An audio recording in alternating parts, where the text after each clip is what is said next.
Exodus chapter 12, verse 37 through 61.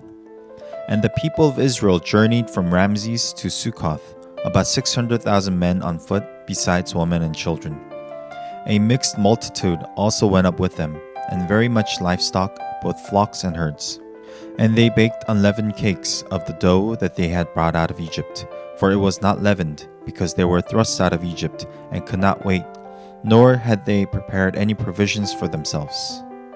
The time that the people of Israel lived in Egypt was 430 years. At the end of 430 years, on that very day, all the hosts of the Lord went out from the land of Egypt. It was a night of watching by the Lord, to bring them out of the land of Egypt. So the same night is a night of watching kept to the Lord by all the people of Israel throughout their generations. And the Lord said to Moses and Aaron, "This is a statute of the Passover. No foreigner shall eat of it, but every slave that is bought for money may eat of it after you have circumcised him. No foreigner or hired worker may eat of it. It shall be eaten in one house. You shall not take any of the flesh outside the house, and you shall not break any of its bones. All the congregation of Israel shall keep it. If a stranger shall sojourn with you and would keep the Passover to the Lord, let all his males be circumcised. Then he may come near and keep it. He shall be as a native of the land, but no uncircumcised person shall eat of it. There shall be one law for the native and for the stranger who sojourns among you."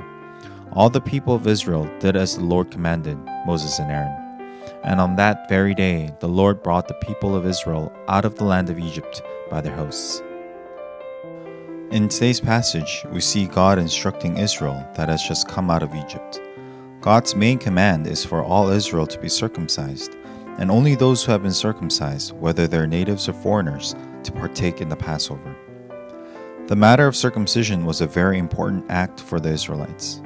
When God called Abraham, God had made a covenant with Abraham that he will bring Israelites to the land that God had promised. As God keeps his promise, Abraham and his offspring were to circumcise all the males to symbolize that the very God that will bring them to the promised land will be their God forever. Genesis chapter 17 verse 7 through 10 says, "And I will establish my covenant between me and you and your offsprings after you throughout their generations for an everlasting covenant, to be God to you and to your offspring after you.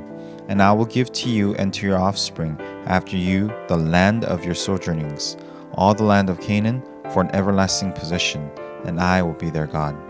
And God said to Abraham, "As for you, you shall keep my covenant, you and your offspring after you throughout their generations. This is my covenant which you shall keep between me and you and your offspring after you. Every male among you shall be circumcised." The problem with the Old Testament circumcision is that although people have made a physical mark on their body, it could not change the heart of the person.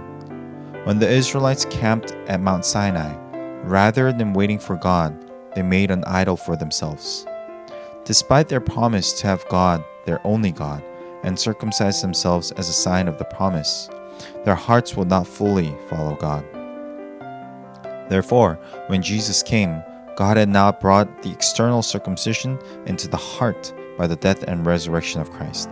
As Paul writes in Colossians chapter 2 verse 11 and 12, "In him also you are circumcised with the circumcision made without hands, by putting off the body of the flesh, by the circumcision of Christ, having been buried with him in baptism, in which you were also raised with him through faith in the powerful working of God, who raised him from the dead." We as believers have been circumcised within by Christ as a symbol of our eternal devotion to him. Another way of describing the circumcision of the heart is the seal of the Holy Spirit. 2 Corinthians chapter 2 verse 21 and 22 says, "And it is God who establishes us with you in Christ and has anointed us, and who has also put his seal on us and given us his Spirit in our hearts as a guarantee." When we have come into the saving faith of Jesus Christ, we forever confess that Jesus is Lord. As we meditate on today's passage, let us remind ourselves that within us, God has given us the circumcision through Christ, and because of this, we shall not bow to any other but Christ in our lives.